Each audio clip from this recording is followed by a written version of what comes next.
die woord van God. Ons het die boek van die lewe. Ons het die antwoord op die lewe. En wanneer ek en jy noukeurig en sorgvuldig in die woorde van Moses self hierdie boek lees, sal dit 'n verskil in jou lewe maak. Amen. So net soos wat ons same sang in ons gemeentesake en ons offergawe en ons nagmaalbelewenis, ons voor God wil kom laat staan, kan ons nou in ons Bybelverklaring dit mooi reg vasvat. En ek weet, 'n volgende pastoor gaan iets anders probeer doen, maar solank ons nou nog hier is, en ek vermoed dit kan miskien nog 'n dag of 3 wees, wil ek hê jy moet weet, sal die Bybel belangrik wees. So onthou jy om te bid vir die kerkraad as hulle moet besluite neem oor ons toekoms, doen dit asseblief. Moet dit nie gaan sit daar stil in 'n hoekie. As jou vrou vra, wat doen jy nou? Dan sê ek bid vir die kerkraad. Dan sê hulle, ek bid ook. Nee, goed. Kan ons Bybelverklaring doen? As jy hom op die selfoon het, is dit ook reg. Dan sê ons, hier is my Bybel. Dit leer my van God. God is gees en ek kan bid in gees en waarheid. Ek kies vandag om met my gees te luister, elke belofte aan te neem. Die woord is die waarheid en die waarheid sal my vrymaak. Hoe wonderlik om te weet dat 'n boek, die Bybel, so groot impak op jou lewe kan hê. En ek moet vir u sê, ek wens ek het nog 2-3 lewens om die Bybel beter te verstaan. Maar is vir my net so wonderlik wat die Here in die afgelope periode van tyd, die afgelope jaar of 2 of 3, in besonder die brood of die Bybel weet soort van oopmaak en ek beleef dinge. Dis baie keer so vir my dat dit voel vir my soos Daniël se storie, laat jy sê, Here, ek het geen idee waaroor dit gaan nie, maar dit gaan oor U. Of selfs Johannes, die doper op die eiland van Patmos, die Openbaringbrief. Here, wat is dit nou? En ek gaan 'n klompie goed bymekaar sit en dan gaan ek jou help om vanoggend te verstaan dat as jy in kern kan verstaan dat as God vir jou veg, as God vir jou stry, het jy 'n toekoms. Maar moenie teen God stry nie. Moenie dink jy kan dit self regkry nie. Wees diep afhanklik. Ontwikkel 'n totale afhanklikheid. Laat jy gaan maak nie eers 'n koppie koffie in die oggend voordat jy vir die Here gevra het of koffie goed is nie. Nie een amen nie. So julle beter gaan en sê, Here, hierdie koffiedrinkery van my, of Here, hierdie baie Coca-Cola. Ja, nou wil 'n paar van julle amen sê. Ek is nog steeds oortuig dat, weet, daai braaivleis is baie gesond vir 'n mens. Wie wil amen sê? Maar ek weet nou nie aldag hoeveel ander goed is gesond vir my nie. Ek is oortuig dat ver hardloop is gesond vir my. Wie wil amen sê? Nee, dit was 'n dit klink nie na amen nie, nee. Ek moet vir u sê, vanoggend toe ek nou wakker word en ek opstaan, toe besef ek dat ek het gister 'n groot klomp suurstof deur my lyf gejaag. 'n groot klomp suurstof deur my lyf gejaag. En ek is die Here so dankbaar ek kon dit gedoen het. Barend en Nigo en Magda het my ver weg gehardloop, maar ek gee nie 'n flenter om nie. Ek het baie suurstof gekry. Ons praat oor die gemeente van Christus en ek het ongelukkig nie die datum aangepas daar nie. So jy gaan nou dink is laasweek se preekie, maar dit is nie, dit is vandag se datum 5 Oktober. So kom ons kyk vir 'n oomblik, wat het ek nou gedoen in die afgelope 6 boodskappe? Ek het elke keer vir jou probeer sê, laat woorde bring gedagtes, nê? As Moses sy hand op Josua sit, dan doen dit een ding, né? Maar as Moses woorde spreek, as jou man, vrou, ouma, oupa, as jou werkgewer, as jou vriend of jou vriendin of selfs jou kind of iets woorde gee, dan skep dit en dit wek gedagtes op. En nou weet ek, dit klink vir jou miskien, wat het dit nou regtig maak met die Moses roep, wat het dit te maak met Johannes op die eiland van Patmos, maar ek weet waantoe iets beweeg, en hoe meer ek het sien, hoe meer opgewonde maak die Here my. En as ek vanoggend vir jou kan sê, ons het nou stil gestaan daar by die lavender bossie, en ons het melk en heuning gaan kyk, en ons was by akasia bome, ons was by water of suurstof gewees, en toe was ons by sandsteen, en wie onthou waar aan verbind sandsteen? Aan die bou van die tempel, né? En die pilare, en jy moet 'n pilaar wees. Nou vanoggend palmbome, so interessant, jy weet, en het jy al gesien, hoe kan 'n palmboom 'n storm oorleef? Is een van die sterkste bome wat bly staan as 'n storm woed. En daardie palmboom is sterk gemaak. Hy is regtig sterk gemaak. Maar nou wil ek hopelik vir jou ietsie sê wat wetenskaplik bewys is. En dit is dat 'n boom kan nie bestaan as daar nie wind waai nie. 'n boom gaan dood as daar nie wind is nie.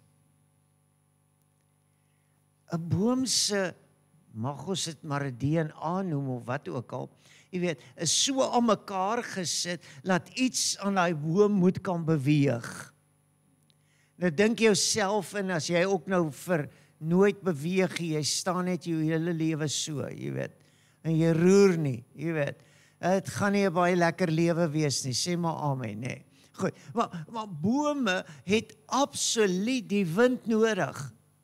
En hoe sterker die wind waai, hoe meer word daardie boom ontwikkel, en hoe meer is daardie boom gereed vir die toekoms, en dit is maar amper asof die storm kan nog groter word. Nou hoop ek nou verstaan jy iets van jou geestelike lewe. As jy uitdagings belewe, maak dit jou sterker. As jy voor moeilike dinge te staan kom, dan maak dit jou sterker.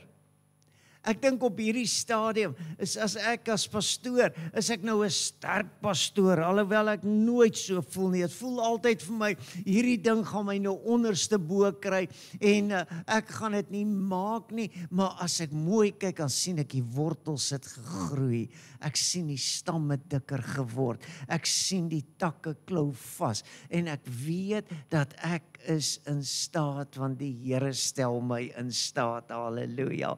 Ek is regtig tot alles in staat, deur Christus Jesus wat my die krag gee. En daarom wil ek hê jy moet weet, dat elke keer as jy deur 'n storm gaan, kan jy maar bly staan. Maar is vir my so mooi dat die palmboom wen die wedstryd. Is een van die sterkste bome as dit kom by natuur en die wind en die storm wat dit wil vernietig. So, kan ek jou help om na die eiland van Patmos toe te gaan en om iets te lees en iets te verstaan wat Johannes daar beleef het. En dit kom daar uit Openbaring 7 vers 1. Hy sê, en na hierdie dinge het ek 4 engele op die 4 hoeke van die aarde sien staan, en hulle die 4 winde van die aarde vasgehou, sodat geen wind sou waai op die aarde, of op die see, of teen enige boom nie. Nou, dit is net 'n versie nou, vir 'n oomblik. Maar hierin moet jy 'n ontdekking maak. Is dat iets in die toekoms gaan maak dat daar 4 engele op die 4 hoeke van die aarde staan. Nou, dis 'n plat aarde klink dit vir my, maar kom ons hoor maar wat sê hoeke, pilare en. Maar hierdie winde word vasgehou. Dink jouself in, as daar nie 'n wind op die see is nie,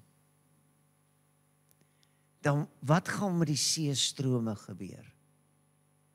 Is dit net die draai van die aarde, wat die strome nog gaan laat stroom?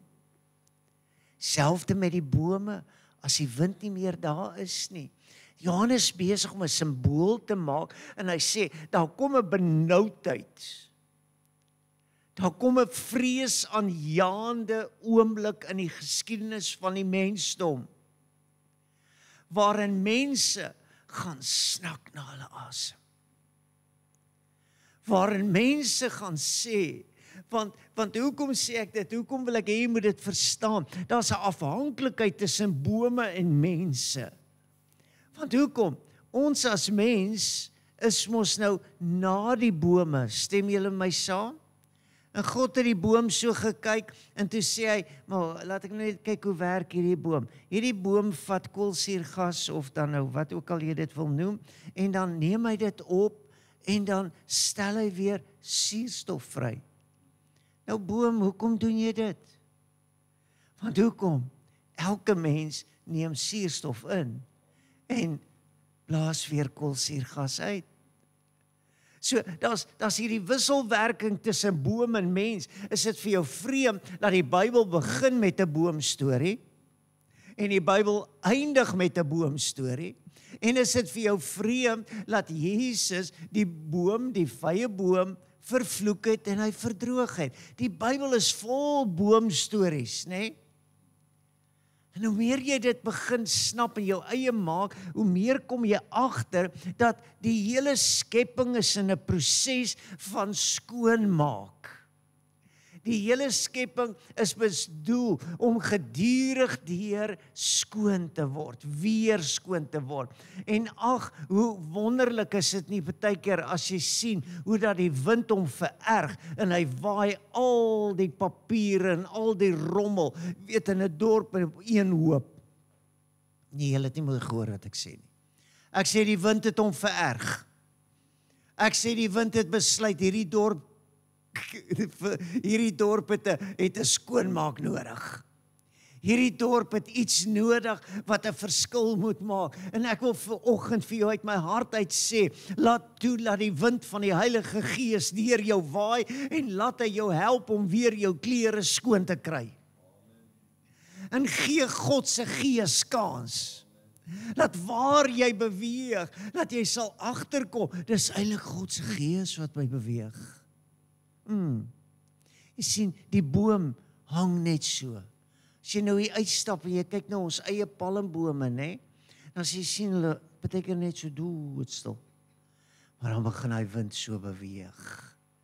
En as hy eers begin beweeg, en die wind in sy krag en sy sterkte kom, en ek wil vir jou sê, daar's 'n interaksie, daar's 'n wisselwerking tussen die Heilige Gees en jou as 'n mens. En as jy die Heilige Gees toelaat in jou lewe, gaan jy agterkom jy beweeg. Maar weet jy wat, 'n bose gees kan jou ook laat beweeg. So maak jou keuse veilig. Besluit vir jouself, ek gaan doen wat God wil hê ek moet doen. Ek gaan beweeg as die Here sê ek moet beweeg. Ek gaan op daardie plek wees waar ek onskuldig of rein of in wit klere bekleed is. As jy Johannes se evangelie lees en jy verstaan hoe dat hy op 'n besonderse manier hierdie hele begrip wil tuisbring in ons almal se harte en gedagtes, dan wil ek jou vat na Moses en Josua weer toe. Jy sal hoor hoe ek die boodskap so in stukkies doen, dat jy uiteindelik die hele legkaart bymekaar kan sit. Wat gebeur daar in Nimeri? Hy sê, maar my knegt Caleb, omdat 'n ander gees in hom was, en hy volhard het om my te volg, hom sal ek bring in die land waarin hy gekom het, en sy geslag sal dit in besit neem. Hoor jy, geesvervulde mense neem in besit. Baie mense probeer besit kry. Maar jy doen dit nie deur die Gees nie. Ek hoop ek kan dit duidelik genoeg vir jou sê. Hou op om harder te probeer om iets reg te kry. Wees meer bereid om te sê, Heilige Gees werk. Gees van God beweeg my. Heilige Gees oortuig my. Heilige Gees vervul my. Heilige Gees, laat U krag op my wees. En daarom as Josia, die seun van Nun, wat vol van die Gees van wysheid was, dan sê hy, want Moses het hom hande opgelê en die kinders van Israel het na hom geluister en gedoen soos die Here Moses beveel het. Nou wil ek vir jou vra, wanneer laas het jy weer 'n goeie handoplegging gehad? Ek praat nou van ons kinders, nê. Kinders behoort gereeld handoplegging te kry, nê. En kinders behoort te verstaan, dat as pa sy hand so optel, jy weet, dan is dit nie omdat pa nou dink hy's iets meer nie, maar is 'n autoriteit van God wat moet funksioneer, is 'n Gees van God wat wil werk. As pa sy sê, as ma 'n standpunt neem, en ek wil vir u sê, ek bly nou in 'n huis waarin ek ouma en kleinkind belewe, en ek kan nie anderster as om soms 'n ouma se kant te kies, en ander kere kies ek weer die kleinkind se kant. Want ek gedink net kleinkinders kan verkeerd wees. Nee, oumas kan ook verkeerd wees. Die Gees van God moet jou in die regte rigting waai. Die Heilige Gees moet deur jou kan werk.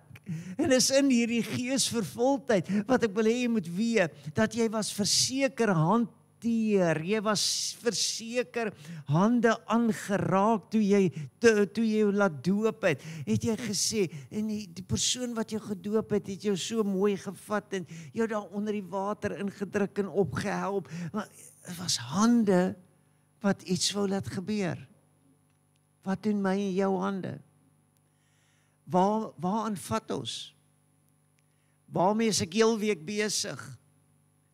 Nou die lekkerste vir die meeste mense in ons daar is om, jy weet, die spaarblikkie oop te maak en die sente so te tel. Ja, sê maar en nou amen, ja. Jy weet, want dit lyk nogal vir my asof ons in slawerny vasgevang is en die ou vyand het 'n manier om ons swaar te laat kry.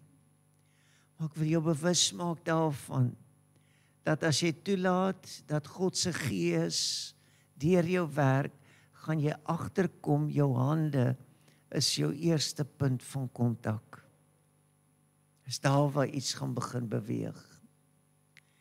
Jou hande sê vir jou iets beweeg. Gaan jy my saamstem, dat voordat enige iets anderster in jou liggaam wil beweeg, is jou hande aan die beweeg. As ek jou nou vanoggend moet iets sou mik of teiken en ek probeer jou nou iets gooi, jy weet, as ek net vir Cassie so maak, knip hy sy oë, jy weet, en ek wil hê jy moet weet, dat ons hande, moet jy dophou, jy moet kyk na wat doen jou hande, en dis nie sommer net 'n sê ding nie, ek wil hê jy moet 'n goddelikheid ervaar, is dat 'n God se Gees gaan heel moontlik by jou hand begin. Jy gaan jou hande wil ophef. En jy gaan God wil begin loof en prys. En jy gaan wil optel wat in die pad is. Jy gaan wil regmaak wat stikkend is. En jy gaan jou hand in iets wil insit. En daarom, as jy verstaan, dat as daar iets is wat swaar raak, of iets wat moeilik raak, is dat as Moses hierdie oorwinning werk, en as jy nou die geskiedenis daar gaan lees, dan sê verstaan, dat jou hande word moeg. Jy word moeg om met jou hande iets te doen. Jy word later moeg om jy hand aan iets te sit. Want jy voel, jy het alles probeer. Jy voel daar is nie meer, hoor die spreekwoord, daar is nie meer salf aan te smeer nie. Hoe kry jy die salf aangesmeer? Met jou hande. Hoe kry jy genesing gewerk? Deur handoplegging. Hoe kry jy dit reg laat iets begin beweeg? Jy steek jou hande op en God reageer op jou lewe. As ek hierdie tweede gedeelte vir jou wys, dan wil ek, of die eerste vers net wil afsluit, dan wil ek jou bewus maak daarvan. Jy het dikwels iemand nodig om jou hande omhoog te hou. Sê maar amen. Dikwels kan jy dit nie alleen reg kry nie. Is net te swaar. Is net te hoog. Is net te ver. Ek probeer hierbo, dan klim ek nou daarbo en dan moet ek so vashou aan alles, dat ek kan nie eers 'n kwas in my hand kry om te help verf nie. Want ek gebruik my hande om vas te hou. Kan jy hoor jou hande, jou hande, jou hande, jou hande. Ek wil jou bewus maak daarvan, slaan jou hand aan die ploeg. Sit jou hand aan wat verskil maak. Weet, as jy dit nie alleen kan regkry nie, om vir iemand te sê, sit 'n bietjie hand by, help my so bietjie. En nou is dit my so mooi, as jy gaan kyk na, toe die volk moes intrek, en hulle die eerste ongesuurde brode, of dan nou die Paasfees moes vier, en alles wat daarmee saamgaan het, dan sê hy so, dat niemand van hulle mag met leë hande voor die aangesig van die Here gekom het nie. Ek het 'n getuienis geluister van 'n pastoor wat gereël het dat hulle Paasnaweek diens so moet werk, dat niemand leë hande sou staan nie.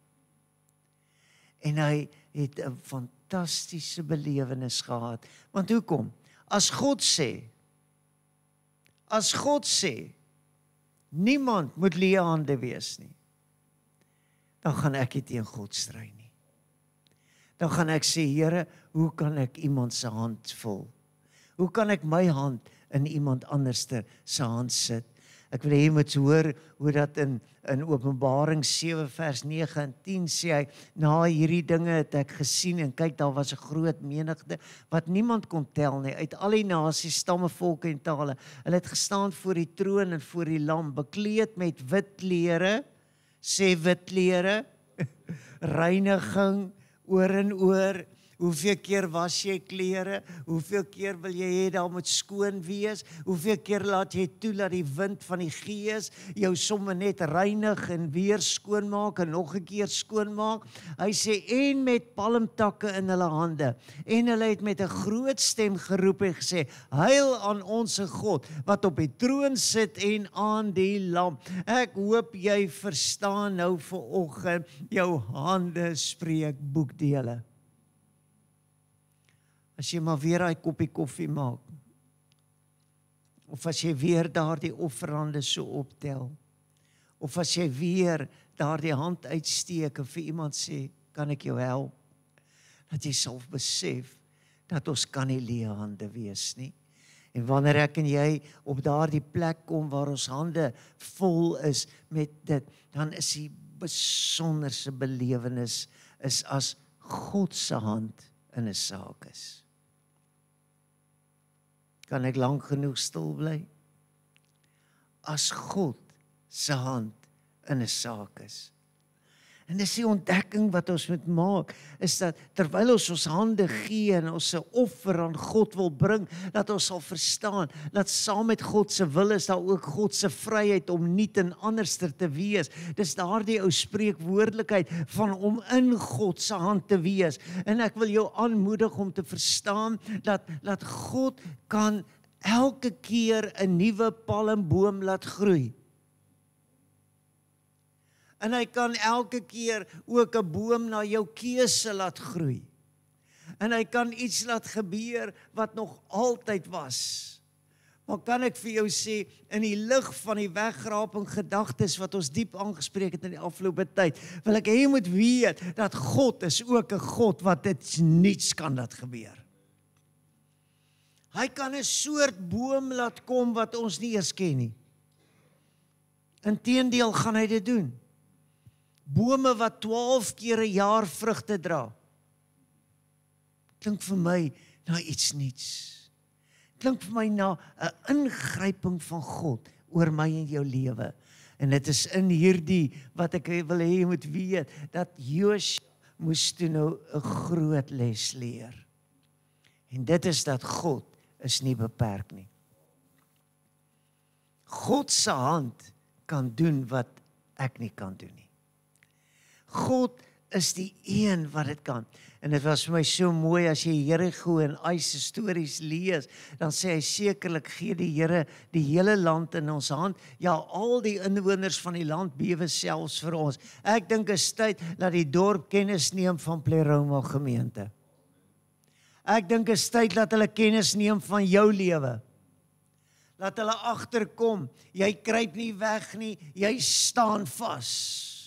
Jy's oortuig in wat God wil en wat God kan doen. En wanneer ek en jy daardie impak kan hê, dan wil ek hê jy moet vanoggend weer vir jouself dan besluit dat ek wil 'n getuienis dra. Ek wil gesien wees. Ek wil opgemerk wees as iemand wat vol van die Gees is. Wat kan sê, die wind waai waar hy wil en jy hoor sy geluid, maar jy weet nie van waar hy kom en waarheen hy gaan nie. Soos elkeen wat uit die Gees gebore is. Ek vra vanoggend vir jou, is jy uit die Gees gebore? Want hoekom? As die Gees van God in jou is, gaan daar beweging wees. Dan gaan jy iets wil. Dan gaan jy wil iewers heen. Jy gaan sê vir die Here en vir ons God.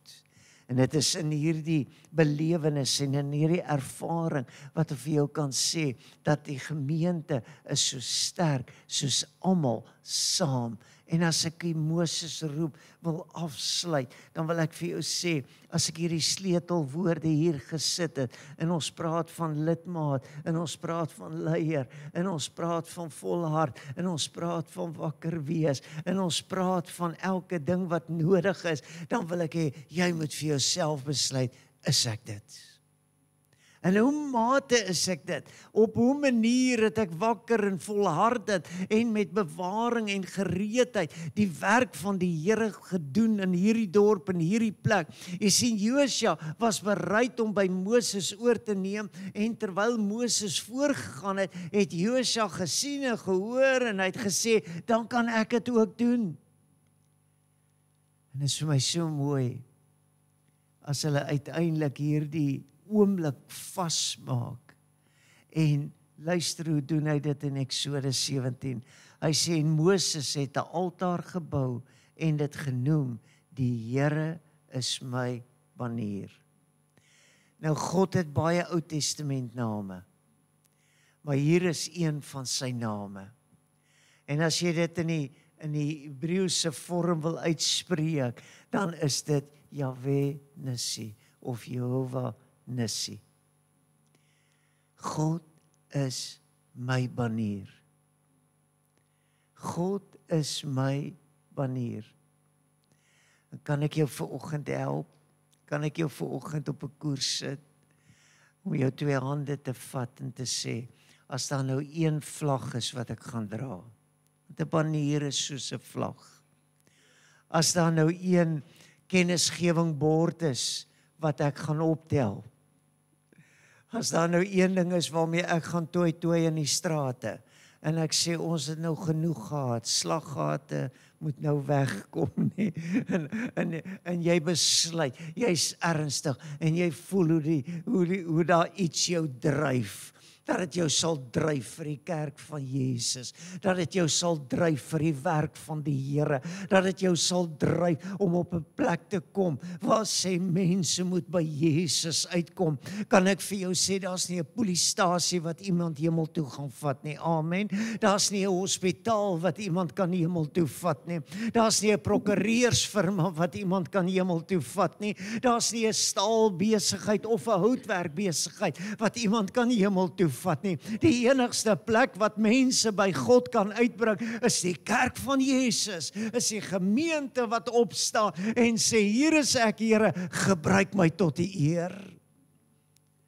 En as ek vir jou vanoggend so aanmoedig en uit my hart uit oproep, dan wil ek vir jou sê, is so maklik, soos om maar net uit te reik na die Here toe. Jy steek jou hand uit, en hy steek sy hand uit.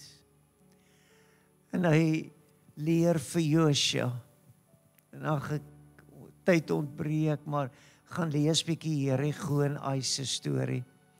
Weet Jerigo, onthou julle wat hulle moes doen, ek maar net vinnig sê. Hulle moes 6 dae, 1 keer elke dag, om Jerigo se mure geloop het. En op die 7de dag, toe moes hulle 7 keer. Halleluja. Wil jy so presies raak, dat jy begin 6 keer bid oor iets vir 6 dae, en op die 7de dag bid jy 7 keer. En wat gebeur? Die mure sink net so weg in die grond. Israel klim in en is die oorwinning. En net toe Josua dink, nou het hy die wenresep gekry, en hulle wil Ai aanval. Toe sê hulle, nee wat, ons het nie eers baie mense nodig, ons gaan sommer net maklik, en daar gee Ai vir hulle, al hulle dae, en hulle vlug vir hulle lewe. Josua is voor God, en sy hande is in die lug, en hy sê, Here, wat het ons gedoen? Die Here sê, dis omdat ek vir jou wil gesê het, jy deel die mense in 2 groepe. Die een groep sit jy agter die stad, die ander groep sit jy voor die stad. En as hierdie voorstes aankom, en hulle begin veg, en die vyand draai om, en hulle dink hulle steen julle, en hulle gaan jou weer verslaan, en dan kom die van agter af. Man, ek hou van iemand, wat jou van agter af kan beskerm. Ek hou van iemand, wat sy hand kan uitsteek, al kry hy nie krediet nie. Iemand wat kan sê, hier is ek, Here. Die Here roep ons gemeente op, vir 'n besonderse toekoms. En ek gaan jou nooi om saam met my te sing. En ons gaan 2-3 koorverse sing, en dan is ons klaar. Maar is jou kans om nou te reageer, en om vanoggend 'n baie belangrike besluit vas te maak. As ek dit so mag uitdruk, soos wat jy in die ou dae 'n cheque sou teken, en jy sê, nou bekragtig ek die persoon wat dit gaan kry. Ek bekragtig die bedrag wat op daardie cheque staan. Ek sê, ek onderteken dat ek sal betaal. Dat jy vanoggend sal sê, Here, so sit ek my hand op papier vir hierdie gemeente. Was vir my so besonder terwyl ek hierdie boodskap deel in die week en voorberei, toe stap iemand in om die lidmaatskapvorm te onderteken. En dis net 'n lidmaatskapvorm, dis net ek is nou AGS. Ek mag nou en ek kan. Maar ek wil vir jou sê, sit jou hand op jou ooreenkoms met God. Sê, Here, vir U en vir U alleen. Hier is ek gee myself. Kan ek jou nooi om te staan en dan sing ons Reach Out and Touch the Lord.